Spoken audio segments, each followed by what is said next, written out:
আমি আপনাদেরকে এমন একটা বিষয় আজকে খাওয়ার বিষয়ে আপনাকে দেখাবো শরীরের উপকারিতার জন্য। অবশ্যই আপনারা এটা দেখবেন এবং আপনারা ট্রাই করবেন খাওয়ার জন্য। হয়তো আপনাদের কাছে এটা সিম্পল হতে পারে, কিন্তু এটা অসাধারণ কাজ করে। অবশ্যই আপনারা পাশে থাকেন, আমি আপনাদেরকে দেখাচ্ছি। প্রথমে 1 গ্লাস পানি নিয়ে নিন। 1 গ্লাস পানি নিয়ে আমি এই 1 গ্লাস পানি ফ্রিজে রেখে দিলাম। তো ঠান্ডা হওয়ার পরে এটা বের করব। হালকা একটু তরমুজ নিয়ে নিলাম। এই তরমুজটা টুকরা টুকরা করে কাটতে হবে। তারপরে এরকম একটা ব্লেন্ডার মেশিন হাতে নিয়ে নিন। ব্লেন্ডার মেশিনটা হাতে নিয়ে এভাবে ব্লেন্ডার মেশিনটার মধ্যে আমি কয়েকটা তরমুজ ছোটো ছোটোভাবে নিয়ে নিলাম।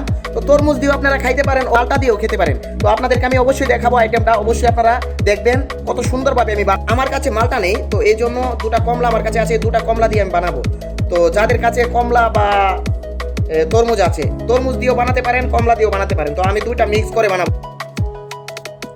এই যে সিম্পলভাবে এইভাবে নিয়ে নেবেন, সিম্পলভাবে এভাবে নিয়ে নেবেন আর এটার মধ্যে দিয়ে দিবেন। খালাস, এখন সব শেষ। ফ্রিজের পানিটা রাখছিলাম, পানিটা এখন ঠান্ডা হয়ে গেছে। পানিটা কি করব, এটার মধ্যে ঢেলে দিব। এই যে হালকা করে পানিটা এটার মধ্যে ঢেলে দিব। এই যে মেশিনটা আমি লাগিয়ে নিলাম, যে ব্লেন্ডারের মেশিনটা মুখটা চাপ দিয়ে লাগাই দিয়া, দেখেন